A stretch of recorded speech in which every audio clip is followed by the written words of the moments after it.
erreur très courante à l'oral est de confondre les pronoms relatifs que et dont. Voyons ensemble comment bien les utiliser. Le pronom relatif que ou Q apostrophe devant une voyelle remplace un COD. Il s'utilise donc avec un verbe qui se construit sans préposition. Ce COD répond à la question qui ou à la question quoi. Prenons des exemples. Je prépare un gâteau que nous mangerons ce soir. Le pronom que répond à la question quoi. Nous mangerons quoi? Que, mis pour un gâteau. Le pronom relatif dont s'utilise pour remplacer un complément introduit par la préposition de. Ce complément peut être complément d'un verbe, d'un adjectif ou d'un nom. Il répond aux questions de qui ou de quoi. Prenons plusieurs exemples. Voici le livre dont je t'ai parlé. Le pronom dont répond à la question de quoi. Je t'ai parlé de quoi? De ce livre. Dont remplace donc le complément de ce livre, introduit par la préposition de. Prenons un deuxième exemple. Sophie a exposé un tableau dont elle est très fière. Le pronom dont répond ici à la question de quoi. Elle est très fière de quoi? De son tableau. Dont remplace donc le complément de son tableau, introduit par la préposition de. Aussi et autant. Aussi et autant servent tous les deux à exprimer une comparaison d'égalité ou d'intensité. Pour bien les utiliser, vous devez faire attention aux termes auxquels ils font référence. Autant s'utilise avec un verbe ou avec un nom. Par exemple, il mange autant que toi. Dans cette phrase, la comparaison porte sur le verbe mange. Prenons un deuxième exemple. Son cousin lit autant de livres qu'elle. Ici, la comparaison porte sur le nom livre. Attention, on doit toujours utiliser la structure autant de devant un nom. Aussi est un comparatif d'égalité qui s'utilise avec un adjectif ou un adverbe. Par exemple, il est aussi brillant que son frère.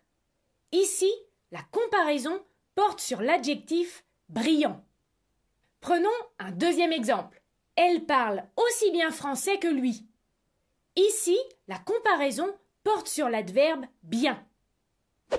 Jour et journée. Très souvent, il y a des confusions entre ces deux mots.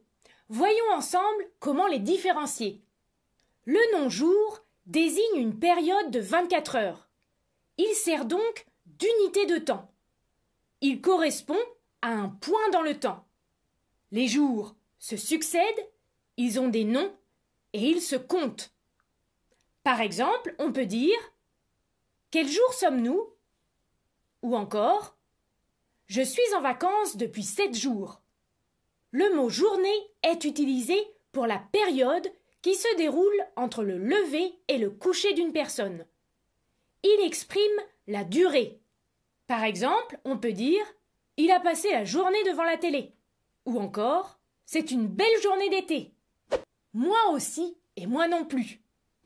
En français, on utilise « moi aussi » et « moi non plus » pour approuver ce qu'une personne vient de dire. Mais attention, on doit utiliser ces deux expressions en fonction de ce que dit notre interlocuteur. On utilise « moi aussi » pour répondre à une phrase affirmative. Par exemple, si votre interlocuteur dit « J'aime cuisiner », vous pouvez répondre « Moi aussi » pour dire que vous êtes du même avis. En revanche, on utilise « moi non plus » pour répondre à une phrase négative. Par exemple, si votre interlocuteur dit « Je n'aime pas cuisiner », vous répondrez « Moi non plus » pour dire que vous êtes du même avis. Nouveau et neuf. Il est souvent difficile de différencier ces deux adjectifs.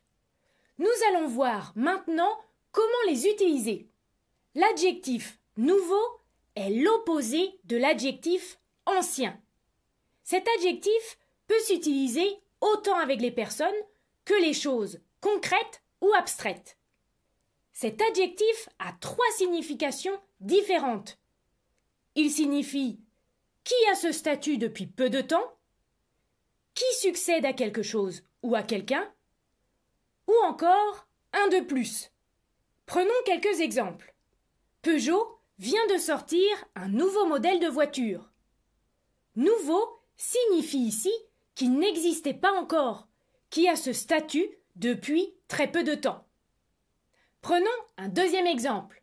Les nouveaux voisins sont très gentils. Ici, nouveau signifie qui succède au voisin précédent. Prenons un dernier exemple. Il a encore une nouvelle copine. Dans cette phrase, nouvelle signifie une de plus. L'adjectif neuf est l'opposé de l'adjectif vieux ou usagé. L'adjectif neuf s'utilise uniquement pour parler des choses concrètes ou abstraites.